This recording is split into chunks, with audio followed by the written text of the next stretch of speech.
Posible nga ba na itong si San Miguel Beer ay merong makukuha na dalawang bagong player mula dito sa Northport Batangas? Ang tinutukoy natin dyan ay itong si Gio Halalon at si William Navarro. Sa ngayon kasi yung kontrata ni Gio Halalon dito sa Northport Batangas ay mag-expire na at magiging unrestricted free agent ito. At ayon dito sa mga reports, marami kinukonsidera na options itong si Halalon.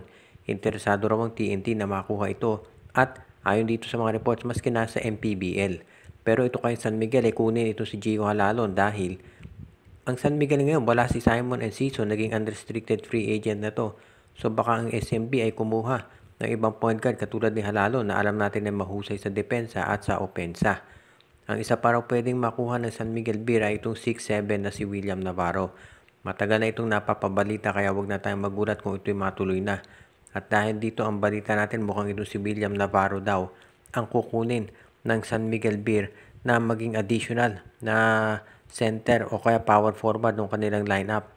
Alam natin yung kay Arvin Tolentino napapabalita na pero mukhang ito si William Navarro ay isasama din dito sa nabanggit na trade. Kaya kung sakasakali nga na ito yung mangyari, malaking bagay ito para sa San Miguel. Lalo na at nangangailangan sila ngayon ng mga matatangkad at mga batang player.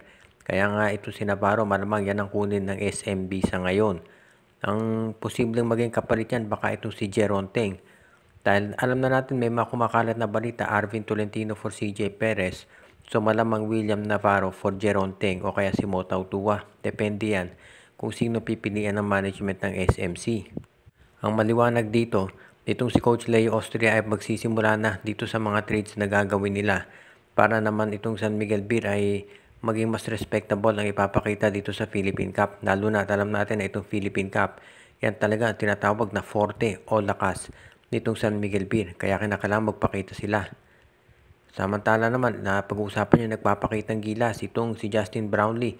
Pinakita niya na ready pa rin siya na maglaro at pinakita sa lahat kung ano ang kaya niyang gawin.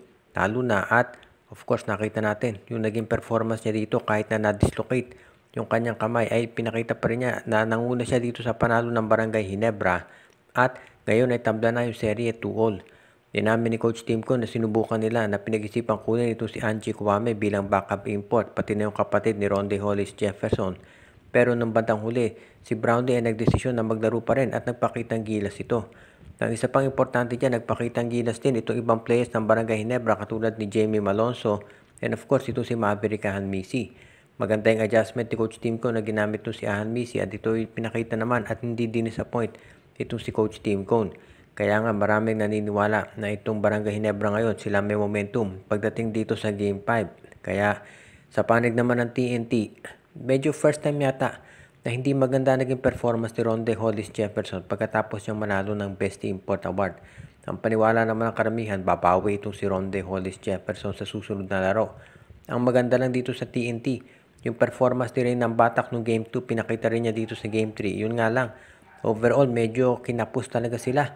Kaya kinakailangan bumawi ng tropa dahil syempre, very crucial yung Game 5. Dahil kung sino ang manalo sa Game 5, usually yan ang nagkakampiyon. Kaya kinakailangan na talaga na itong TNT Tropang Giga, kung talagang gusto nila mag-champion, ay manalo na doon. Pati na rin itong Barangay Ginebra. As usual, nakasalalay lahat dito sa kalusugan ni Justin kung siya ay magiging 100%.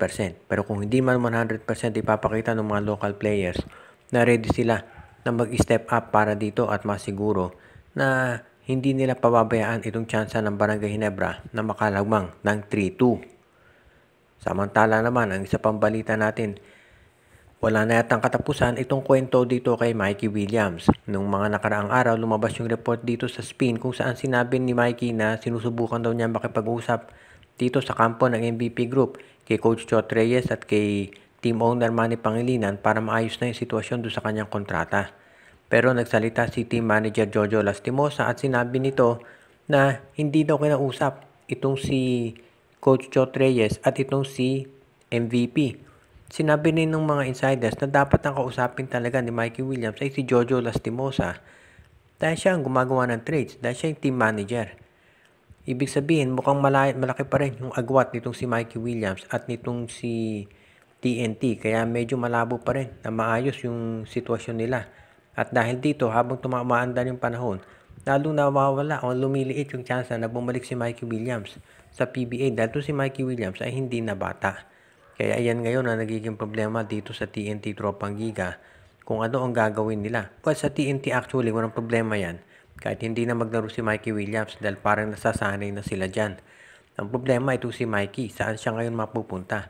Malamang sa NPBL ang bagsak niya kung talagang hindi maayos yung sitwasyon dito sa PBA at hindi siya ite-trade ng TNT. Kaya ayan ngayon ang nagiging sabihin nating dilemma nito si Mikey Williams.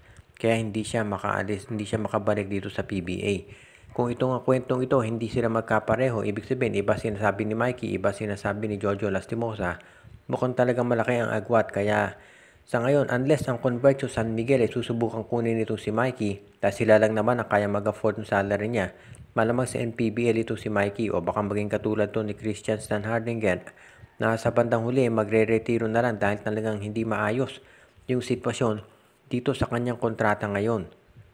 At ang huli nating balita ngayon, base dun sa mga huling post ni Snow Balawa sa kanyang Facebook page, merong mga spekulasyon na baka ito si Jordan Heading ay mag-abroad na rin. Tatapusin na daw nito yung 2-year contract niya sa Converge at pagkatapos ay maglalaro na abroad.